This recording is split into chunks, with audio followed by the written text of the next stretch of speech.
This is a Now Magazine podcast.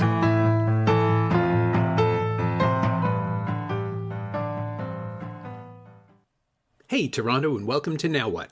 I'm Norm Wilner, senior film writer for Now Magazine, and I'm also your host for this podcast, coming to you with the news and culture stories we think you need to hear. Last week, a digital series called Hello Again dropped on CBC Gem. It's a romantic dramedy starring Alex Mallari Jr. as Jaden, a Toronto cook who gets the chance to fix a broken relationship through a supernatural intervention. We've had our eye on the show for a while because co-creator Simu Liu told me about it when we talked for our 2019 Rising Screen Stars issue, and a little while after that, the production reached out to ask if they could do a Mock Now cover featuring the character of Jaden, and we said yes because it sounded fun. Well, now the show is out, and it's pretty good. So for this episode, Now editor Radheyan Simonpillai and I got together with Alex, his co-star Rong Fu, who plays Jaden's lost love Avery, and the show's co-creator Nathalie Younglai, to talk about how Hello Again came together, what it means to his team and for Asian Canadian representation, and how you create a consistent performance when you're shooting a Timeloop story out of sequence. Here's a hint, it's very hard. I'm Nathalie Younglai. I'm the writer and EP on Hello Again. Hey, I am Alex Mallari Jr. and I play Jaden. Hi, I'm Rong Fu and I play Avery. And this is kind of a weird full circle thing for us because we put Simu Liu on the Rising Screen Stars issue in the spring of 2019 and he had just pitched this. So wow. Here we are 3 years later. We've all survived a plague and you have a television show. Simu pitched it in 2017 and brought me on in 2018. Oh. And at the time, he had pitched it as a K-drama. And as we were talking about the story some more, it really became a combination of rom-com, K-drama, and then he also brought in this amazing supernatural element. And I mean, as a writer, I feel like my job is to really kind of nurture that voice and elevate what he wanted to say. So we spent, quite a bit of time writing on my whiteboard, kind of like looking at the whole season. What could it be? What are the turns and all of that? And it really developed from there. So much of a story like this depends on the personalities of the people playing the role. So how did the casting process go and how did Alex and Rong come on board? Yeah, I knew Alex from Corner. He was a guest star on one of my episodes of Corner, and it's just such an amazing actor with so much incredible depth to him. And when we cast him, it was such an amazing thing, and we wanted to make sure that the family really reflected Alex. So we had the mother. Originally it was, an all Chinese family. And then we had the mother become Filipino and the dad Chinese. And then we made sure that, in the home and in the food that was reflected in the story as well. The specificity is one thing. Like, it's not just casting for race, like you're casting for talent, you're casting for charm, which is such a weird, ineffable quality. So how long did it take you to find your leads? Not long at all. There's so much talent out there, and Alex, was a straight up offer. Alex didn't have to audition. Rude. I can explain. So rude. And, Rong, I was also familiar with Rong's work from, seeing her before in different things in her theater work. And when I saw her audition, when both Mel and I saw her audition, it was like, that's who it is. Like she has a range as well. She can do those really moving moments and also bring the conflict, but also like we understand why Jaden is so, head over heels for Rong, because we also feel that way about her too. Aww. That's sweet. And so for Alex and Rong, like, how do you adjust to the concept of a time loop thing where you're playing different versions of different scenes in rapid succession because you did not shoot this in sequence, and that just makes my nose bleed thinking about it? A lot of trust. Yeah, I mean, I think Alex has it a lot harder than me because he's the one who's actually jumping timelines. Whereas for Avery, I just ignored that there were multiple timelines at all. I just stayed in the present because every day for Avery is the present day. Mm-hmm. So I like hats off to Alex for actually holding all of those timelines in his head. that was Mel. Let's give that one to Mel because she kept the tight team and she stayed on top of things. And like I said, heavily reliance on continuity. And Natalie for knowing everything, because I guess she has to. She wrote it. I mean, I think that was kind of like one of the amazing things watching both Rong and Alex work on set is just, the timeline that we had production wise was so tight that, Alex in particular had to go through a range of years and times and timelines within a day. And I just so much admiration for the emotional work that has to be done. I don't even know how you did, Alex. Some therapy after. I have issues. I have many. Yes, therapy. Yes, weekly.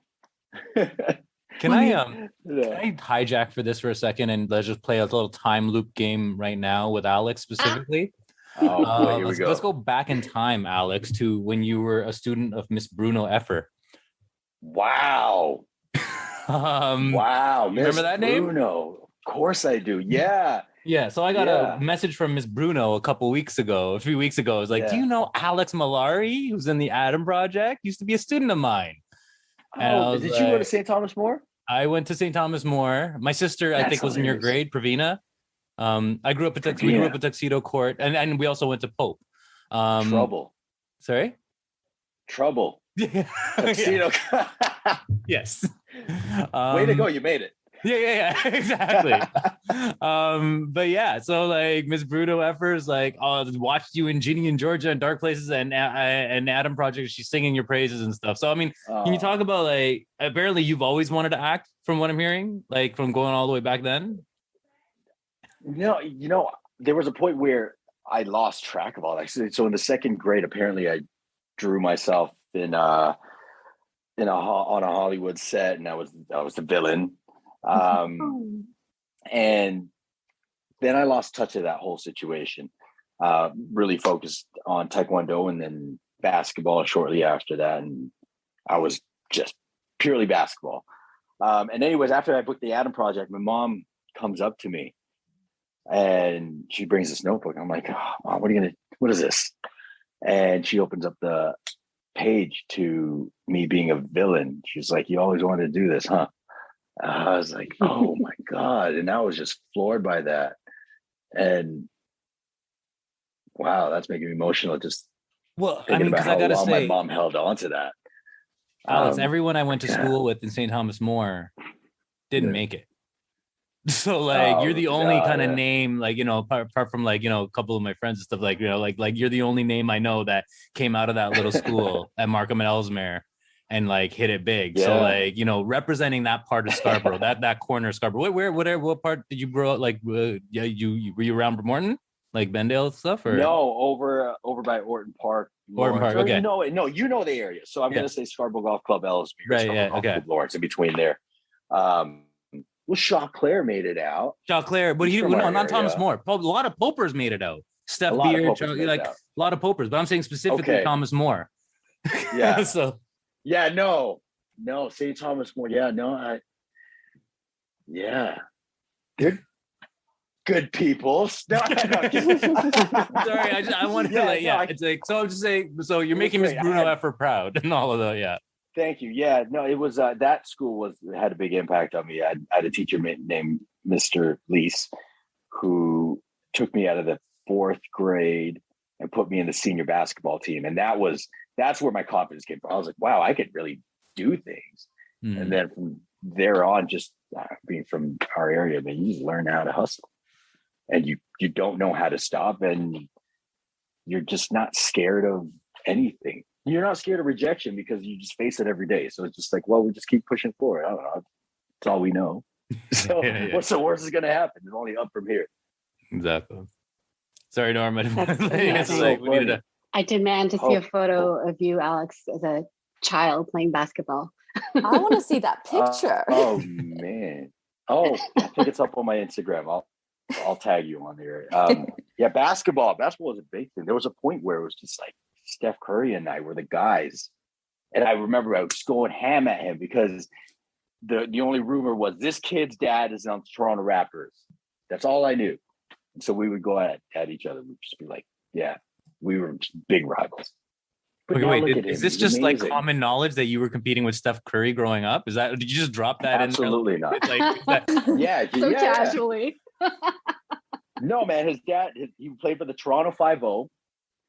And yeah, he was always as good as he is now. But yeah, we were definitely rivals. He was so good. But his dad was in the league, man. He had all the good training and stuff. Meanwhile, we would practice at Woburn. And that's all I had. Yeah, 7th or 8th grade. That's when we were really, really competing. Basketball was a big part of my life. That was it for me. Yeah. Can I ask though, in your drawing, why was there a reason you styled yourself as the villain? Was that just because villains were cooler at the time, or? No, I think that's all I ever saw colored people be. Oh. That's a sad thing to look at back like now, but I did not blonde hair, blue eyes, so I never saw heroes aside from Bruce Lee.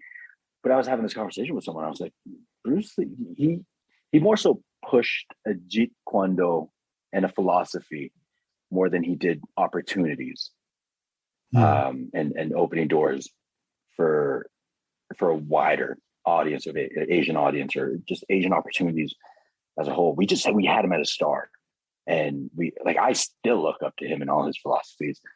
But didn't really have someone that said, put more of us on there. And so I think just seeing all the movies from back then, I just never thought I'd be a hero. So it's like, hey, that's my in. I'll be a villain. I'll do it. It's cool.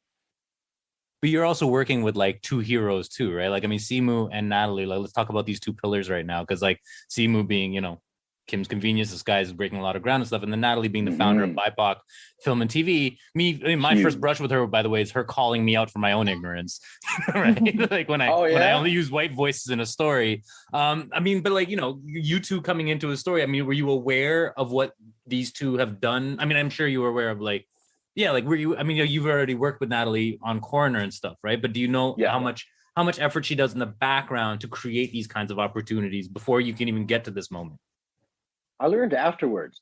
And then even on set and just being included at all. Like, quick story. I don't know if Natalie knows this, but I turned it down. I turned down the audition at first and the opportunity to be a part of this. Because I saw they were looking for Chinese. And guys, it's not against anyone. It's just when they want Asian, we know what they want. And they being the powers that be, it's not really Filipino. You know what I mean? It's Filipinos, for the most part, we don't look what they want.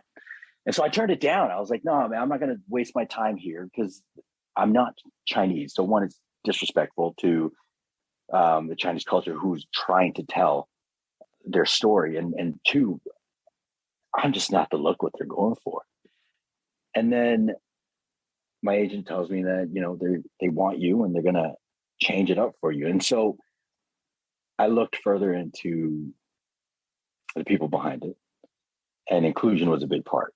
And then after that, it was an easy, oh, okay, let's do it then. Yeah. What about you, Rong? Were you familiar with them before all of this? Yeah, totally. Like about the work. Yeah, I mean, I've been. I've known Natalie for like a while now. And actually, when I was younger, I reached out to her because I was aspiring to get more into screenwriting. At the time, I was mostly doing playwriting. And Natalie was so nice. She, agreed to meet with me, and we had a coffee in like East York. And she just let me pick her brain about screenwriting and representation and what it's like to work in the industry. And so I've looked up to Natalie for a long time for her work in the BIPOC film and TV community. And she really is like a touchstone for so many like peers that I know who are like either actors or writers. Yeah. She's I'm awesome. really uncomfortable. Am I? No, I'm sorry. We love you. Am I misremembering this, or is the only white character in this movie the bad date? Yeah. Yeah.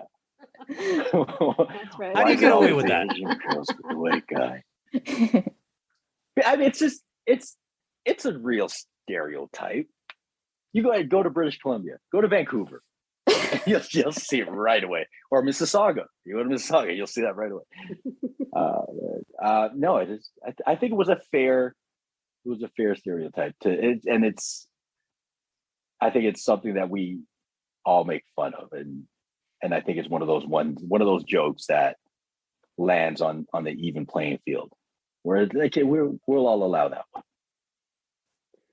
Maybe it's just me, and I'm just digging myself a hole here, and I'm cancel culture is like ready for me. I think the thing is that like there's so much representation of white guys, right? So to have that one joke about him, kind of being like a lot of white guys who date only Asian women, I think it's a fair joke. It's very the opposite of, where we're the butt of the joke, and that's the only representation that we have. And so it's a lot different, I think, when you have, jokes about us and jokes not about us. Well, I mean, I don't know if you guys want to go here, but it's interesting because like right now we're having this converstion about Licorice Pizza, which I love. Mm-hmm. What? I mean, you must have heard how much Licorice I love Licorice Pizza. Yeah, I don't know it's Oscar-nominated movie. I've just seen the clip. Oh, you've seen the clip? Okay, so Yeah, like That's the name of a movie, not like Licorice- Oh my god! Yeah. flavor. I'm thinking licorice on pizza. I was like, who's making licorice pizzas? What the? I know Craig's Cookies is making licorice cookies, but licorice pizza. Yeah. No, it's named for a record Okay, store in Los yes. Angeles, I think, right? Yeah. So the idea is like a record looks like a pizza made out of licorice, of a black licorice, okay. and so it was an actual record store in LA, and the movie Love is that. Paul Thomas Anderson's kind of love letter to 70s LA. But there's these two scenes where there's a white guy who marries Asian women and also runs these sushi restaurants, Japanese food restaurants, who when he talks to his wife, he puts on this very big Asian accent, It's excruciating. It's yeah. excruciating. A white guy puts on this Asian Yeah. accent when talking Yeah. to his Asian wife? Yeah, Yeah. That's exactly. messed up. Well, I mean, that's okay. White guy jumping in. Sorry. That is the point of the scene. Here's right? the savior. Yeah. I'm totally kidding. No, it's weird because it is like the point of the film is that the character is not someone you want to emulate, or like the whole movie is about two young people learning how they're not going to be and the things they don't want to do and the people they don't want to become. But it is so awful and it's played flat. Like it's not judged within the scene. Like we're allowed to understand that it's horrible, but no one comments on it. His wives don't mention, like they don't respond to him. And I think that's sort of the point of we're supposed to see that they're not happy about it, but the film doesn't make a statement about it. And so because it just sort of hangs there, it's jarring and awful in a way that I don't think Anderson intended. Like it's the one element of the film where, and this is a movie where people are constantly, adults, like authority figures are constantly doing awful shit to each other and to the kids, but it's the one that just doesn't work. Yeah. And so it's been, the clip has been circulating for, a couple of months now, I guess, right? And it's and it's on Twitter, and now that we're close to the Oscars, it's coming up again, and a lot of people are very justifiably disgusted by it. By its inclusion and the way that it just doesn't mesh with the rest of the film sort of kind of backs them up, I think. So it's just a very grotesque opposite of you guys having just this one white character to mock in the stereotype, right? So, but I mean, I guess if you haven't seen the movie, I guess we can't really even discuss the kind of correlation there. But I know Natalie. I mean, I feel like I got enough just from watching that horrible clip. Maybe that's being judgmental. I don't know. But I think the thing is that like, so long we have been the butt of of jokes and like the fuck. Oops, sorry. It's fine. Now Magazine, Natalie. We're edgy. You're allowed to swear. But like the fucking accent, right? The fucking Chinese accent that you hear in all the different movies and like 16 Candles and all of that. Like why and like there's just no context for it. And do I have to sit through a whole entire racist movie to like get to the point that he's horrible? I don't know. Like could the wife have said something, or at least like can we get an insight where her response in Japanese, and then you get a subtitle where she's like, shut the fuck up. I understand English. Like that would have been funny, like she's doing it back to him and in a way that he doesn't understand at all. And I think that's the thing, that like there's a way to make that commentary without perpetuating and like causing or reinforcing the pain that we've felt for so long. Yeah. And so you're getting back at everyone with this. Not to actually reduce. Obviously, this show is not that. This show is so much more than that, obviously. And it's not so meant to be that at all. But it's like, it's interesting how you fill this world with only, people of color. Because I would have expected that cruel chef would have been the easy target to make a white guy as well. Right. And instead you made him the brown guy. So it's like, was that even a consideration there, or? Yeah, we did talk about it's that's the thing. I think when you do have a bunch of BIPOC creators who are like looking at what kind of representation are we putting on screen, and the chef, the boss could have easily been white, but then it felt like then you're just doing a one note thing, and it's okay to show that there are there are many of us who also have not so great sides to us, but we should be able to tell those stories too. We should be able to show the range of like the good and the bad inside of all of us. Yeah, he's a dick because he's got a problem being in charge. It's not because of his background. It's his inability to handle his job. I have to admit, I didn't even notice the general absence of white characters. It just feels like Toronto, frankly. It doesn't feel like it's a stylized version of anything. It's just the world we're in. The circles that Jaden travels in are naturally going to be more colorful, like literally, than if you center it on a white character. And it's just and the I don't want to give anything away for people who haven't seen the show yet, but the mechanism by which the whole mystical side of it is involved, it's not steeped in the sort of clumsy Orientalism that maybe a white creator would have brought to it. It's just there's a matter of factness to everything that happens that doesn't have to be linked to any one particular ethnicity. It doesn't have to be justified. Yes, that's it. Yeah. It's just there. Well, Natalie, you and I talked about the set decoration being key in the kitchen scenes at Jaden's parents' home, where you just have stuff around that feels essential, right? Like it's the world that you're building. Yeah. For the people who haven't heard that episode of my podcast, please elaborate. Yeah, there's like no clear countertops in an Asian household. Never. Oh man. One of my favorites. Go ahead. No, you go. Oh, I love the set deck in the show, just because there's so many like recognizable things, like even down to like there's like a scene where I open the fridge and the fridge is stocked with like Asian drinks and Asian condiments and stuff, and I found there was like a smoky plum drink in the fridge.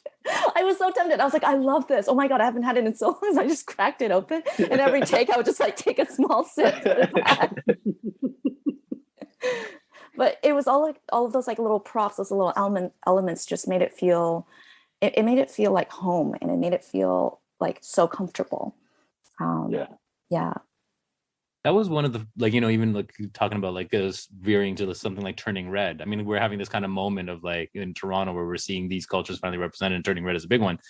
The thing that really struck me in Turning Red is when she enters the bathroom and there's the plush pink toilet seat cover. I think I've only ever seen in immigrant households.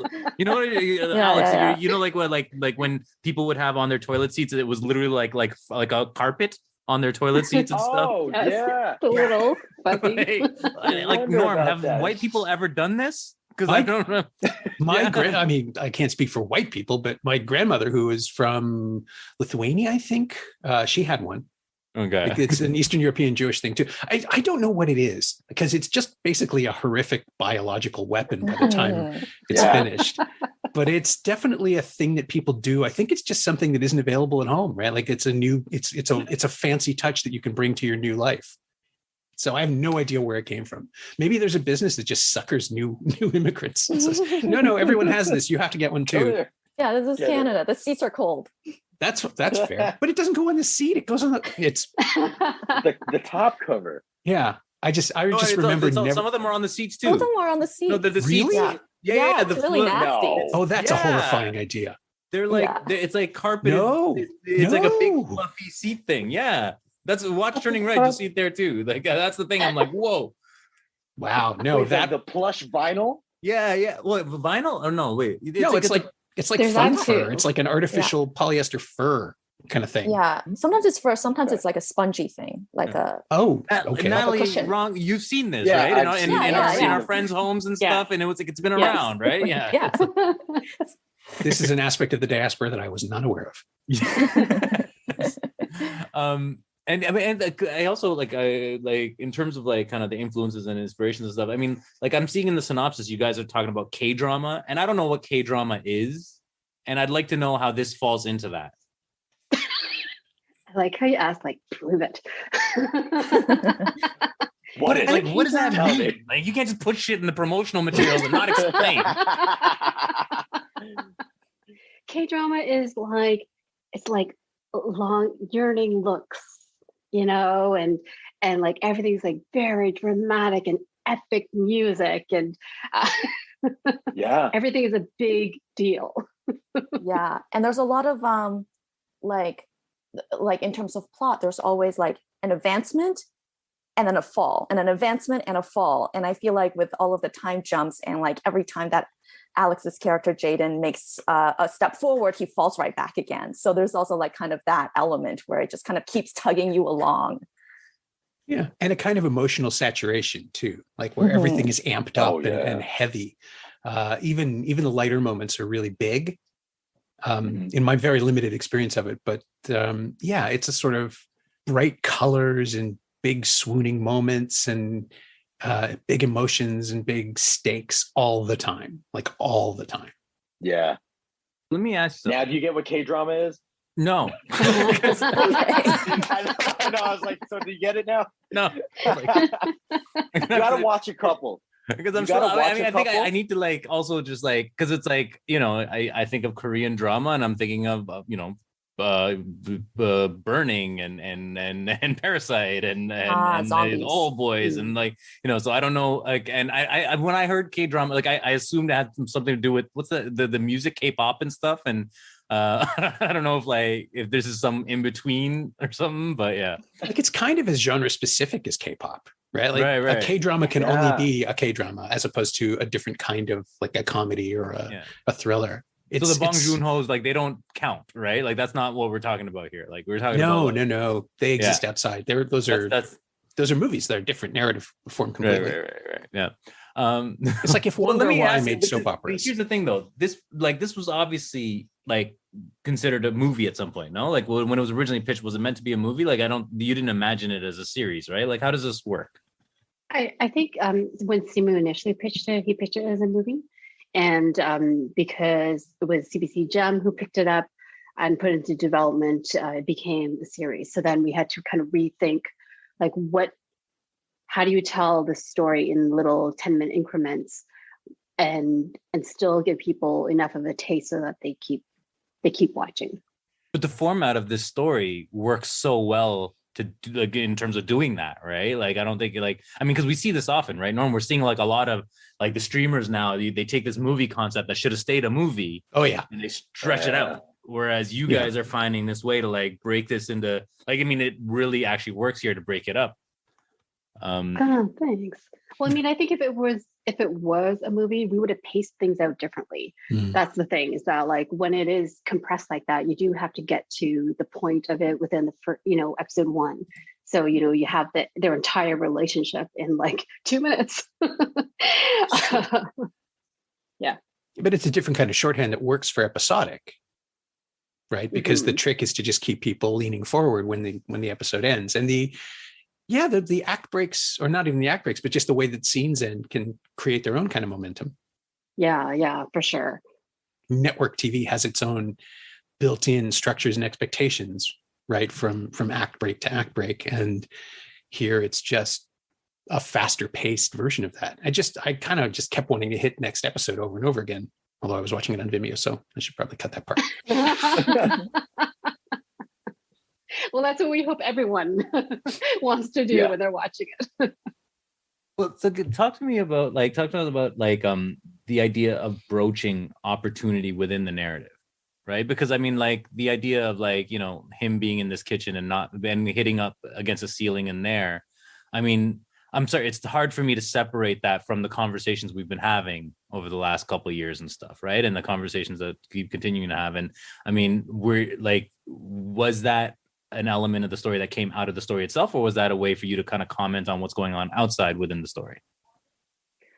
I mean, I think it was a bit of both. Like we definitely, we knew he needed to have another kind of thing that he was going up against. And that idea of like, you have this dream and you have this burning desire in you that is being thwarted by outside forces, whether it is your boss, whether it's systemic racism, like there's something more that you want and are striving for. And that to me is super relatable, whether you are a person of color or not.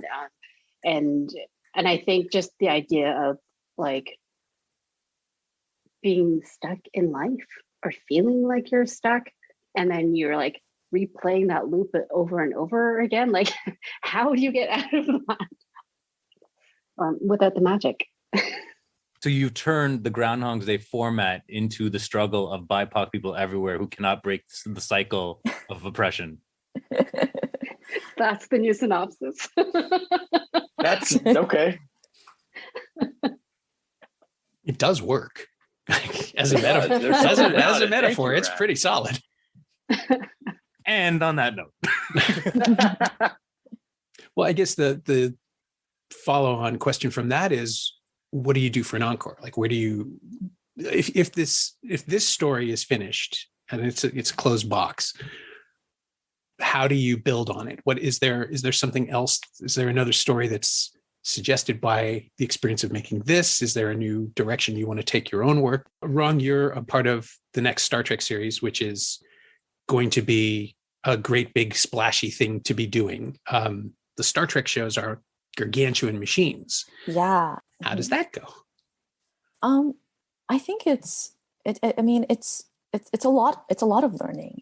Being on a show with a massive production kind of opens your eyes to what's available and to the riches of deep pockets, and you get to see how things are able to be made with a I suppose a longer leash.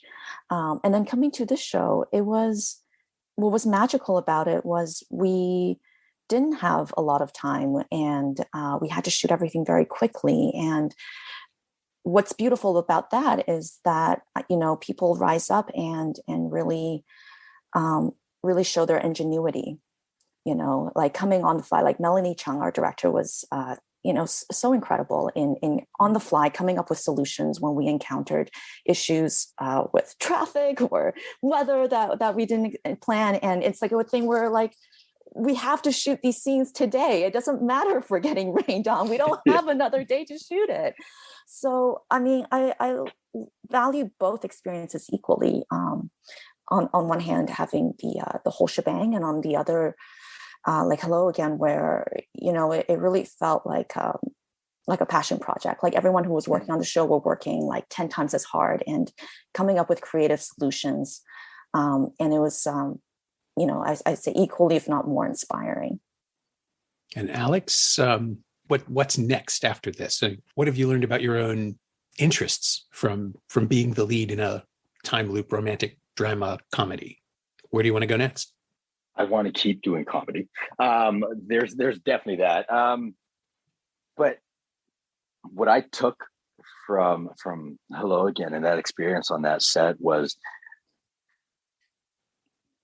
I know it's so oversimplified, but I can do it. I can do it.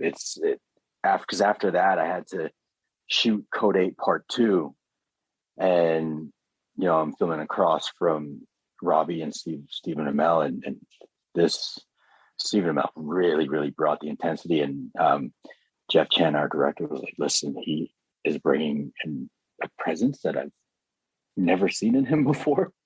So you really got to show up.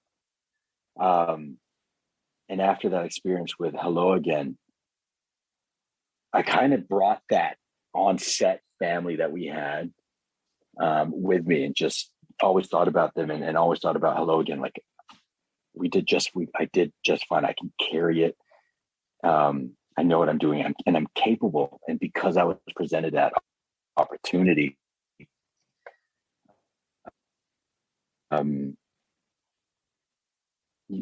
just knowing that you can is so powerful, and that's what Hello gave me.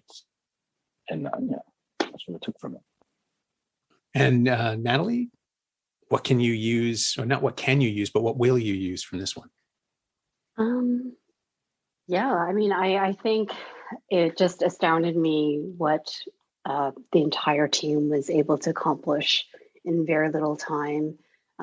We had a few, we were a couple times we were supposed to actually go to production, and then was pulled back and stopped because of COVID. And, you have to restart again, and you lose crew, you lose people. And I think it's just really inspiring to see everyone work, like the PAs, the sound people. And there was a lot of, we had a mix of experience on set, where there were some people who were stepping into crew positions that they hadn't been able to have before, and just really embracing that. And I just hope that the next project is similar to that, where we can give opportunities to people behind the camera, but also in front of the camera.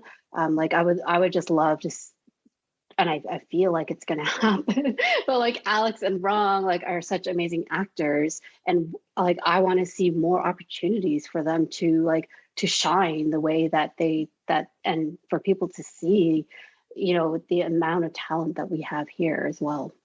Sorry, you're basically going to take this show and slam it on the executive's desk, see, this can be done, alongside sort of on the one hand, Revenge of the Black Best Friend on the other. There's this moment where all of a sudden it's here you go. You've been dragging your feet for so long. What does this also mean for BIPOC TV and film? Because you got Kate on Douglas running that for now. She's now the executive director, taking over for you. Where does that go?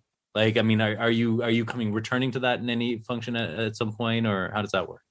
No, I'm so happy that Kadon is there and is the executive director, so that I can focus on my creative stuff. Because there are stories that I want to tell, and I think it is time for the organization to grow in a different way, and she's really leading it in such an amazing way, and with such passion and focus. And I think the thing with I'm so excited for Amanda Paris's web series as well. And I think that's the thing, is that this is what we can do with small stories, small budgets, small amount of time. And we don't want more web series. We want full series. We want it to, we want to be able to create, produce, and put out full series, fully funded, full budget TV series. And I hope that is the direction that we're going in. Thanks to Natalie, Alex, and Rong for making the time for this episode, and to Winnie Wong for putting it all together. Hello Again is available to stream across Canada right now on CBC Gem. Now What will return. Until then, keep an eye on nowtoronto.com for news and culture as it happens, and email us at web@nowtoronto.com with questions or comments. Wear a mask, keep your distance, and please get your booster. Stay safe, Toronto. I'll see you on the other side.